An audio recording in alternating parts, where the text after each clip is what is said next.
Today's experiment is simple, but it's an interesting one. We're going to try to perform a reduction of trichloroacetic acid.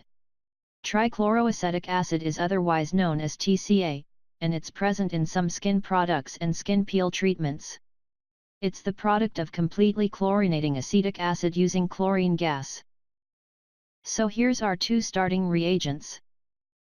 First up, we've measured out 25 grams of trichloroacetic acid crystals. Take care with this, as the pure acid is a strong acid and can burn your skin. In addition, it rapidly absorbs moisture from the atmosphere, so don't leave in the air for long. Normally a strong acid like this can react with a suitably reactive metal and form hydrogen gas. You've probably seen a reaction between zinc or magnesium and hydrochloric acid before where hydrogen is produced.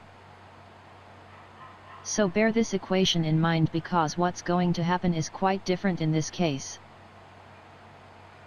Here we've got 11 grams of zinc metal powder. We've crushed it up very finely so that there are no lumps at all in here. This is approximately a 1.1 molar ratio to the acid we're using. So the zinc metal is going to act as a reducing agent, but instead of forming hydrogen gas, something interesting happens. First of all, let's just play with this and see how the reaction occurs in an undiluted state. Here, a very small amount of trichloroacetic acid in a glass dish. You can see it's starting to absorb moisture rapidly. So here's a little powdered zinc. Pretty rapid and exothermic reaction. White clouds of vapor is trichloroacetic acid. So unless we want to make the world's most evil smoke bomb ever invented, we'd better look at doing this in a dilute solution. So let's set something up. Here's a 250 ml beaker, and we've set this up on a magnetic stirrer and placed a stir bar in so we can stir the contents well. We'll start off with 50 ml of cold water.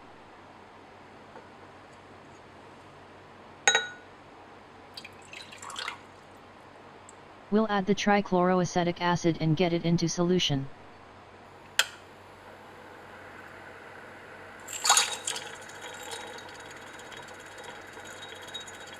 It dissolves rapidly. It's extremely water soluble. We know that the reaction is highly exothermic, so we've got some ice cubes standing by as well in order to help tame it a bit. We'll add 2 to start off with.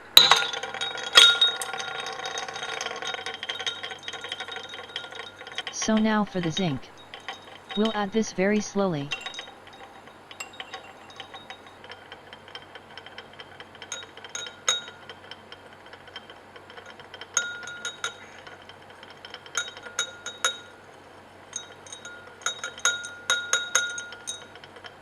Interestingly, the ice now melts rapidly, and the zinc seems to largely dissolve in the mixture. So we slowly continue addition.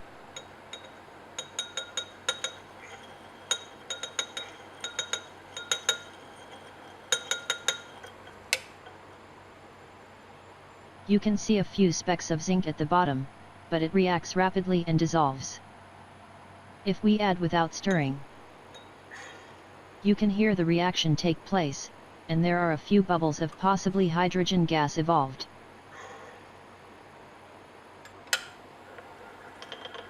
So we slowly continue the addition.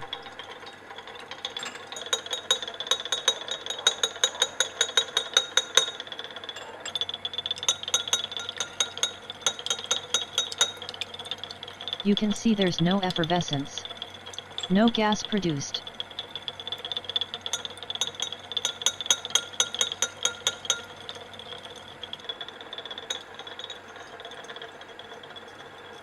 About halfway through and the mixture is starting to get warm, as you can see. We don't want to risk the zinc reacting further with the trichloroacetic acid, so we're going to add a bit more ice.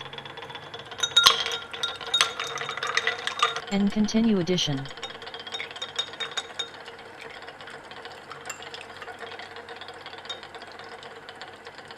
We searched and we can't find a mechanism for this, but it's possible that the zinc metal is chemically adsorbing the hydrogen as it's generated by reaction with the acid. This hydrogen then acts to reduce the trichloromethyl group of the acid. Under harsher conditions, excess zinc will apparently reduce further to chloroacetic acid, and even to acetic acid. If you perform the reaction at a hot temperature, you can start to detect the acetic acid aroma. Total addition took 20 minutes, and we needed another 2 ice cubes, making 6 in total.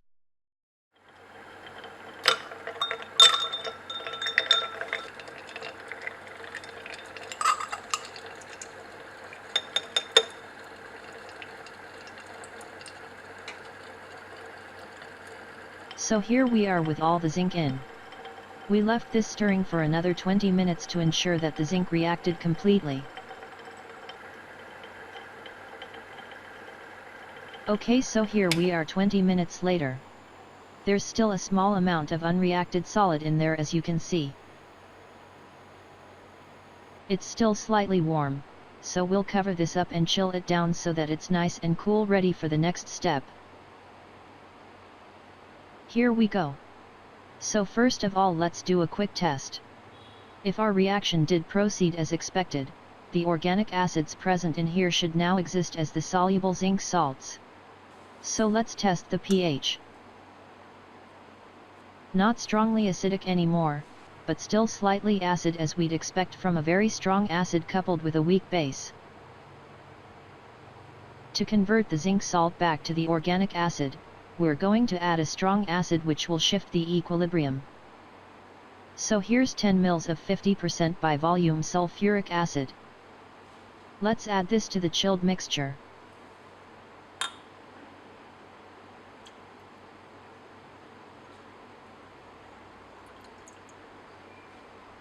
This rapidly dissolves any outstanding cloudiness and solids in the mixture.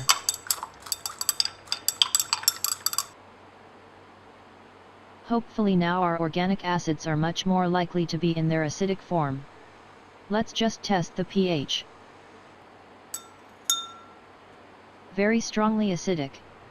So let's now have a go and see if we can extract some products out of this mixture.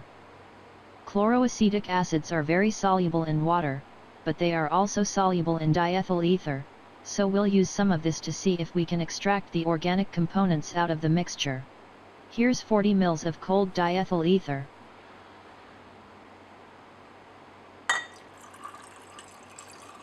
It forms a separate top layer. So let's get this into a separating funnel and give the mixture a good shake for a few minutes so that there's a good chance for any organic acids to pass into the ether layer. We'll then let the layers separate again.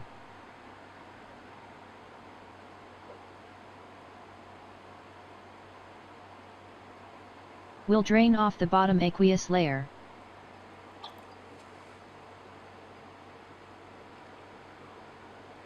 Okay, here we go. A top ether layer, hopefully containing something.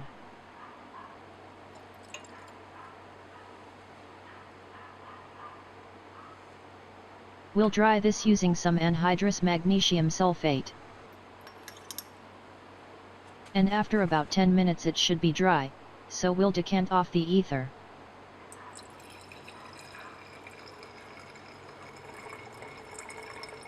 We'll warm this gently now and evaporate off the ether to see what we're left with. Be very careful if you evaporate ether because the vapors can be explosive in air. Make sure you've got good ventilation and no flames or anything that could create a spark anywhere near.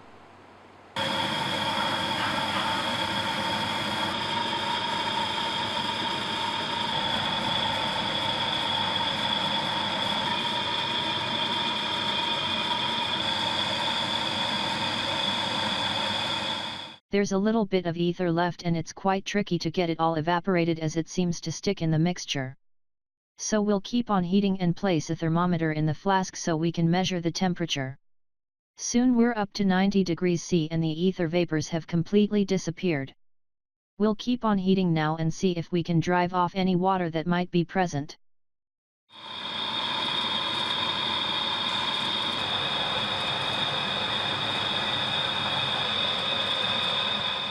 And now we'll keep on heating in order to see what the boiling point of the remaining liquid is. There's definitely some vapor coming off above about 130 degrees which condenses in the flask. And at 170 degrees C we can see the mixture starting to boil.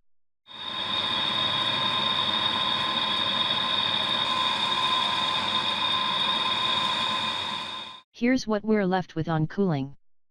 13.5 grams of slightly pale yellow, slightly oily liquid. We seal it up quickly so it doesn't absorb moisture. So the big question, is this unreacted trichloroacetic acid, or is it dichloroacetic acid? First we chilled it in the fridge down to about 4 degrees C. And as you can see it remained liquid with no visible change in viscosity. Here's the melting and boiling points of the various possible reaction products. Trichloroacetic acid should definitely crystallize by now, if it was relatively pure. Dichloroacetic acid should as well, but according to some references it can be very hard to crystallize, even when chilling down further. We also noticed a little bit of hydrogen chloride vapor coming off the mixture after it was chilled for a while. This is interesting because the only source of that chloride was from the starting material. So this is some evidence, but it doesn't confirm the identity of the product. We looked and we can't find any conclusive test for dichloroacetic acid which distinguishes it from the trichloro or monochloro acids. At least with the reagents we have. We could do a titration of an exact weight of it using a standard base solution, because there is a big enough molecular weight difference between the acids. However, we don't have a burette, so our accuracy won't be good enough. So let's chill down further. 2 days later in the freezer at -15 degrees C. There is actually a slight viscosity change, but not much of one. Still very liquid. So let's do one more test. How does this liquid product react with zinc metal? Dichloroacetic acid is supposed to be a lot less reactive than the trichloro acid in terms of reduction. So here's some finely powdered zinc just like we used in the reaction. Run away quick little ant.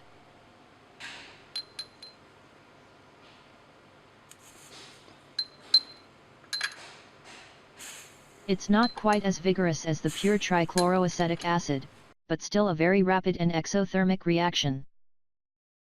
So our theory is this: the product we've got is probably a mixture of some unreacted trichloroacetic acid, a fair bit of dichloroacetic acid, and probably also some monochloro acid as well.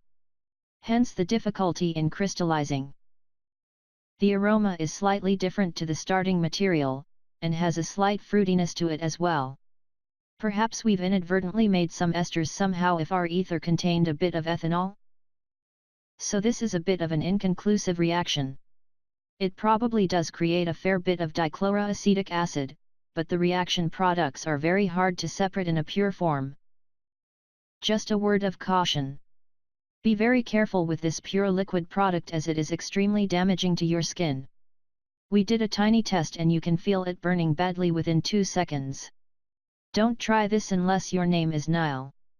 In fact, even if it is, please don't. We like you. If you can think of a test we can use on this, then please let us know. Otherwise, stay tuned for more reactions.